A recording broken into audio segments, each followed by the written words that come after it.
Bitcoin doesn't move randomly. For 15 years, it has followed one of the most reliable rhythms in all of finance: the 4-year cycle. Every 4 years, something predictable happens.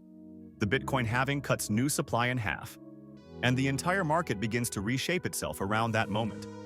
But the real magic of the cycle doesn't happen during the halving year. It happens after, in the year that follows. That's why 2026 matters more than most people realize.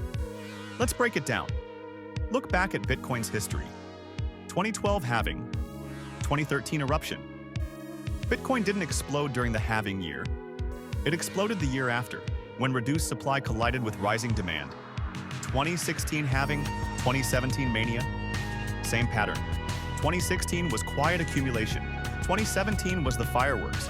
2020 halving, 2021 breakout. Again, the halving year built the foundation. The year after delivered the parabolic run. 3 cycles, 3 identical behavioral patterns. 3 times where the post-halving year became the cycle peak. And now, 2024 halving, leading us toward 2026. This cycle is different, but in a way that makes it even more interesting. In previous cycles, Bitcoin reacted faster, but this time, several forces slowed things down. Massive ETF inflows reshaped demand. Institutional adoption is happening at scale, but gradually. Global macro uncertainty dragged on prices. Liquidity growth arrived later in the year, and the market needed time to digest new supply dynamics. All of this pushed the classic timing forward. But it didn't break the cycle. If anything, the slower start may extend it, not end it. Which brings us to 2026.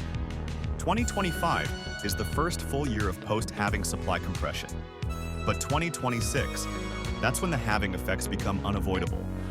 Here's what the data shows. New supply will be the lowest in Bitcoin's history. Block rewards have fallen to 3.125 Bitcoin. By 2026, miners will have fully adjusted and new issuance becomes almost irrelevant. ETFs create daily forced buying pressure. Billions in automatic inflows soak up the remaining supply. Whales and institutions continue tightening liquidity. Cold storage accumulation is rising across every cycle. 2026 is shaping up to be the tightest liquidity environment Bitcoin has ever seen. Post-halving psychology kicks in. Retail always wakes up late, usually the year after. And historically, every cycle has peaked 12 to 18 months after the halving. Adjusted for ETF inflows, 2026 fits the pattern perfectly. If history rhymes, and Bitcoin's history usually does, 2026 is set up to be the acceleration phase of this cycle. But there's a catch. Cycles don't guarantee results. They simply show what tends to happen when similar conditions align. Black swans exist. Regulation matters. Macro liquidity still drives the biggest moves. But one thing is undeniable.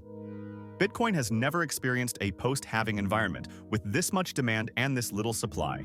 We are entering uncharted territory. If previous cycles teach us anything, it's this. Bitcoin rarely moves when people expect it. It moves when the math becomes impossible to ignore. And in 2026, the math is lining up again. Less supply, more demand, stronger infrastructure, bigger players, wider adoption, a maturing global market beginning to understand Bitcoin's role. The question isn't, will 2026 be big? It's, what happens when Bitcoin's most powerful cycle meets its most powerful demand shock?